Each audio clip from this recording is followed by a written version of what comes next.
ఈ దినవాక్య ధ్యానాంశం. ప్రభు కొరకు రోషంగా జీవిస్తే. ఒకానొక సమయంలో ఒక యవనస్తుడు ఆర్మీలో చేరడానికి వెళుతున్న సమయంలో తన తల్లి పిలిచి, బాబు నువ్వు ఎక్కడున్నా సరే ప్రభువుకు సాక్షిగా జీవించాలి. పక్షికి 2 రెక్కలు ఎలాగో ప్రార్థన వాక్యము అనేవి కూడా ఆత్మీయునికి 2 రెక్కలు వంటివి.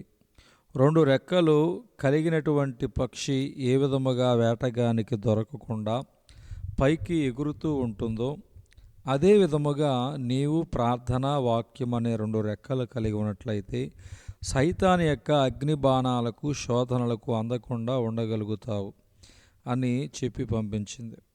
యుద్ధభూమిలో 20-30 మంది సైనికులు కలిసి బస చేస్తూ ఉండేవారు. అందరూ పడుకుంటూ ఉండగా ఈ కుర్రవాడు తన తల్లికిచ్చిన మాట చొప్పున వాక్యము చదివి ప్రార్థన చేయాలని పైకి లేచాడు.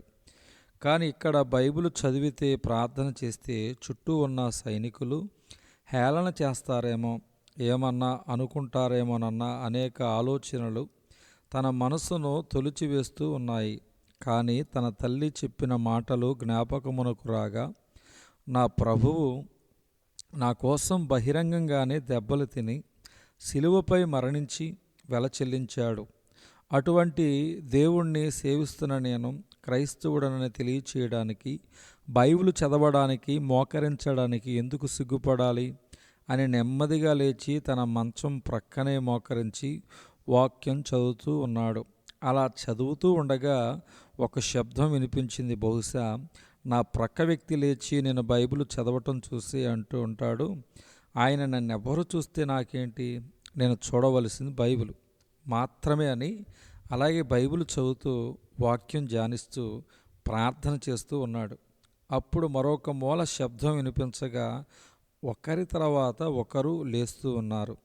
నా ప్రార్థన ముగించిన తర్వాత తప్పక నన్ను ప్రశ్నిస్తారు.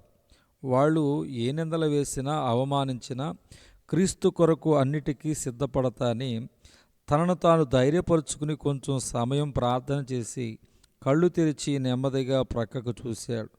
ఆ మూల ఒక సైనికుడు మోకరించి ప్రార్థన చేస్తున్నాడు. మరొక మూల చూడగా అటువైపు కూడా ఒక సైనికుడు ప్రార్థన చేస్తున్నాడు. వేరొక మూల ఇంకొక వ్యక్తి బైబిల్ చదువుతూ కనిపించాడు. కారణము, ఎప్పుడైతే ఈ కుర్రవాడు నేను ప్రభువుకు సాక్షిగా జీవించాలి భయపడనని మోకరించాడో, ప్రక్కన భయపడుతున్న మరొక క్రైస్తవుడు ఇతనిని చూసి తాను కూడా మోకరించాడు. ఆ 30 మందిలో కనీసం 10 మంది క్రైస్తవులు, వారిలో ఒక్కరు కూడా మోకరించడానికి ధైర్యం చేయలేదు. కానీ ఎప్పుడైతే ఈ ఒక్కడు మోకరించాడో ఇతని చుట్టూ ఉన్న 10 మందికి ధైర్యం వచ్చింది. ఒక్కడు 10 మందికి ధైర్యాన్నిచ్చి మాదిరిగా నిలిచాడు. సహోదరుడా, సహోదరి, నీవు ప్రభు కొరకు రోషంగా జీవించాలి. నీ జీవితంలో ఉన్నటువంటి రోషం 10 మందికి ధైర్యాన్ని ఇవ్వాలి. క్రీస్తు రక్తములో కడగబడిన వారు నీతిమంతులుగా తీర్చబడతారు. నీతిమంతుడు సింహం వలె ధైర్యంగా ఉంటాడు. సామెతల గ్రంథం 28వ అధ్యాయం 1వ వచనం. అని బైబిల్ సెలవిస్తున్న విధముగా నీవు ధైర్యముగా ఉండాలి తప్ప పాపము చేసేవాడు భయపడు రీతిగా, దుష్టుడు తరమకుండానే పారిపోవు రీతిగా ఉండవద్దని మనవి. దేవుడి దిన వాక్య ధ్యానం దేవుడు దీవించునుగాక. ఆమేన్.